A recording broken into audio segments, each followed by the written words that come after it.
زیادہ سوچنے والے لوگ عام طور پر زیادہ حساس اور ذہین ہوتے ہیں، لیکن یہ عادت ذہنی دباؤ کا سبب بن سکتی ہے۔ اگر آپ اداس بھی ہوں اور زبردستی مسکرا دیں تو دماغ آہستہ آہستہ خوشی کے ہارمونز خارج کرنا شروع کر دیتا ہے۔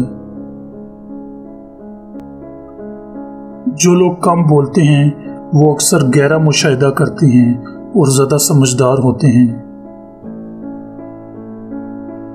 رات کے وقت انسان زیادہ جذباتی ہو جاتا ہے کیونکہ اس وقت دماغ پرسکون ماحول میں یادوں اور احساسات کو زیادہ محسوس کرتا ہے۔ جب کوئی گانا آپ کو کسی خاص شخص کی یاد دلاتا ہے تو اس کی وجہ یہ ہے کہ دماغ یادوں کو جذبات کے ساتھ جوڑ کر محفوظ کرتا ہے۔ خود سے بات کرنا ذہنی صحت کے لیے مفید ہو سکتا ہے اور توجہ کو بہتر بناتا ہے۔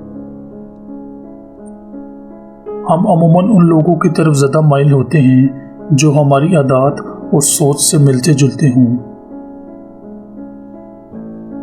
اچھی نیند یادداشت کو مضبوط کرتی ہے اور سیکھنے کی صلاحیت کو بہتر بناتی ہے۔ جب معلومات مکمل نہ ہو تو دماغ اندازہ لگا کر خلا کو پر کر دیتا ہے، اس لیے بعض اوقات ہم حقیقت کو غلط سمجھ لیتے ہیں۔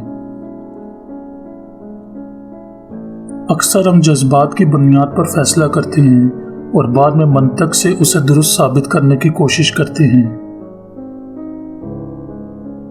بہت زیادہ انتخاب یا چوائسز انسان کو پریشان اور غیر مطمئن بنا سکتے ہیں۔ ہماری یادداشت کیمرے کی طرح نہیں ہوتی، وقت کے ساتھ یادیں بدل بھی سکتی ہیں۔ اگر ایک شخص گھبرایا ہوا ہو تو اس کے ارد گرد لوگ بھی غیر محسوس طریقے سے بے چینی محسوس کرنے لگتے ہیں۔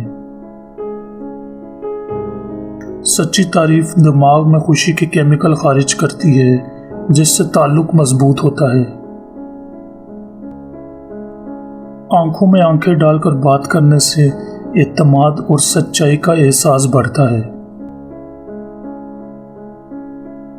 ہم اکثر اپنی خوشی کا موازنہ دوسروں کی کامیابی سے کرتے ہیں جو غیر ضروری دباؤ پیدا کرتا ہے۔